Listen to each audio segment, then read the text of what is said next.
¿En qué país aceptan mandarinas como pago a sus exportaciones? ¿En dónde la gente roba mantequilla de los supermercados por lo costosa que es? ¿Y en dónde el ejército derriba aviones de pasajeros porque no tienen la capacidad técnica para distinguirlos de drones enemigos? No estoy hablando de Zimbabue o Venezuela o de alguna isla perdida en el Pacífico. Es Rusia. Otra vez Rusia. El principal sospechoso de haber derribado un avión comercial de pasajeros que no representaba ninguna amenaza para nadie.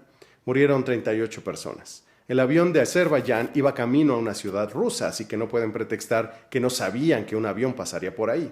No es la primera vez que lo hacen, además. En 2014, separatistas rusos en Ucrania, con armas del ejército ruso, derribaron otro avión, el de Malaysia Airlines, que dejó 298 muertos.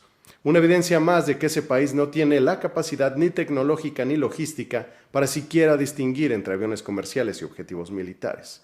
¿Ese es el país por el que tiemblan los que gritan Tercera Guerra Mundial cada vez que Estados Unidos autoriza una nueva arma para los ucranianos? Parte de la narrativa que Rusia impulsa a través de sus títeres mediáticos en Occidente es que los rusos no han logrado vencer a Ucrania porque no quieren, porque se moderan. No pudieron llegar a Kiev, la capital de Ucrania, en los primeros días de la guerra, dicen, porque se contuvieron para no escalar el conflicto. Lo que pasó en realidad es que enviaron a sus soldados sin preparación y sin el equipo necesario para tomar Kiev. Abandonaron cientos de vehículos sobre las carreteras porque se quedaron sin combustible. Las fotos de 56 kilómetros de tanques y camiones rusos abandonados en Ucrania dieron la vuelta al mundo en esos primeros días de la invasión. Desde entonces nos hemos dado cuenta que frente a un defensor competente, como son los ucranianos, Rusia no es tan fuerte como todos creíamos. Así que Putin ha compensado la falta de sofisticación de su ejército con masa y brutalidad, como es la tradición militar rusa. Por eso perdieron a 24 millones de personas durante la Segunda Guerra Mundial entre civiles y soldados. Por mucho, el país que más víctimas tuvo. Ni siquiera Alemania, que fue totalmente ocupada, sitiada por ambos frentes antes de rendirse, sufrió tantas muertes. Es porque los soviéticos estuvieron dispuestos a mandar olas de combatientes al frente, aun si no tenían la preparación suficiente, incluso cuando era evidente que Alemania ya estaba perdida, con tal de que Stalin pudiera colgarse la medalla de haber llegado primero a Berlín. Las vidas de su propia gente eran lo de menos. Ahora repiten la estrategia, y por eso han perdido cuando menos 4 veces más soldados que los ucranianos, según las estimaciones independientes que han medido las bajas de ambos bandos. Las ventajas de ser una dictadura. En una democracia esas pérdidas serían inaceptables, de cuando menos 200.000 soldados en el caso de Rusia, hasta 750.000 si se incluyen a los heridos, 5 veces más que las bajas estadounidenses en Vietnam durante 8 años de aquella guerra.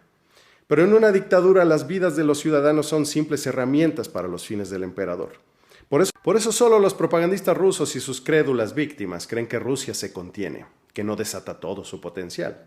Es imposible que así sea, porque sus pérdidas son tremendas, no solo en el campo de batalla. El rublo está en el piso. La inflación hace que la gente entre a robar mantequilla a los supermercados. Tienen que pedir prestado ofreciendo tasas de interés de 21%, solo por debajo de países en desgracia como Venezuela o Zimbabue.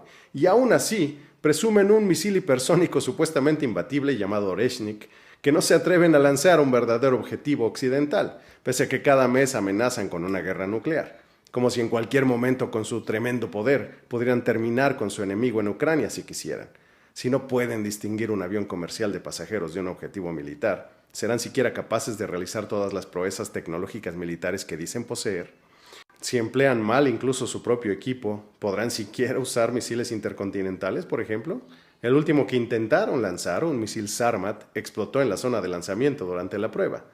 Sería mejor no averiguarlo, por supuesto. No estoy llamando a invadir Rusia o atacarla preventivamente. Sin embargo, Rusia está tan cerca de la ruina económica, un gigante con pies de barro, que lo mejor que Donald Trump puede hacer para una paz mundial duradera es no desarmar a Ucrania e incrementar las sanciones contra el régimen de Putin. Para evitar una futura guerra contra Rusia, hay que ver todas las señales de su miseria, su atraso y su incompetencia. Y no dejarlos levantarse hasta que sean un país normal sin deseos de ser un imperio. Y para lograrlo basta con darles el tiempo suficiente, bajo sanciones y presión de los ucranianos, para que colapsen por sí mismos.